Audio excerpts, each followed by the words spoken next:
Training Minutes. My name is Eric Moore with Fishers Fire Department, and today we're going to talk about sleeper breaches on semis. One of the first things we want to talk about is reconning the sleeper.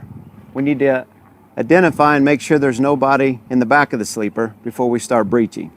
Then we need that person that's reconning to identify where the bed frame is, refrigerators, speakers, and those kind of things, so we know what we're cutting through.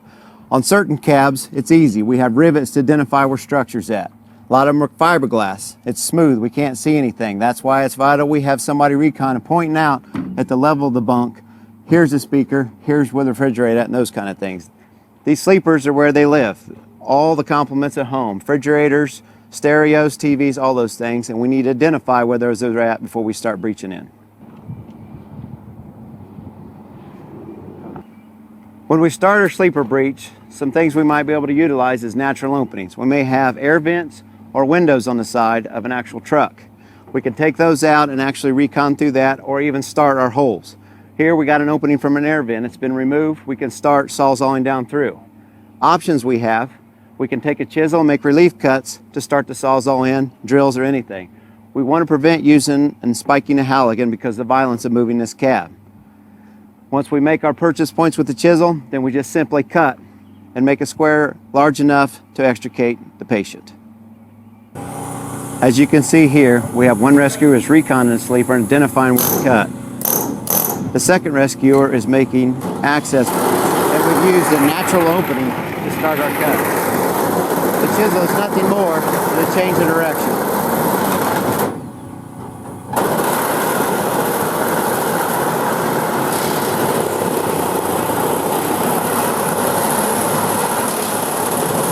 Recon is continuously showing where to cut, directing the sawzall. That way we don't cut into speakers, refrigerators, and other appliances inside the sleeper.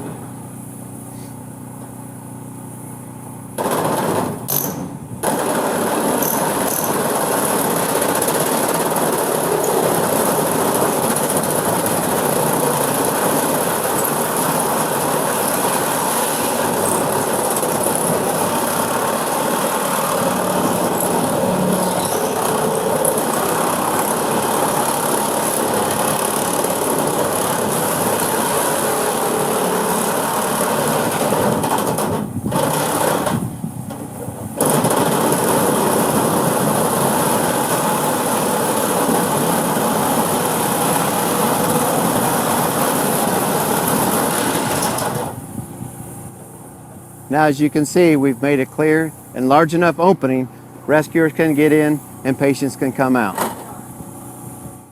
At this point, we need to consider covering some of the sharps, either taking tarps off the trucks or reaching in and grabbing some blankets or something to cover it up before we make entry or bring the patient out. Sleeper breaches is just another option of gaining access into the cab. I'm Eric Moore, and thank you for watching Fire Engineers Training Minutes, and thank you to El Matro.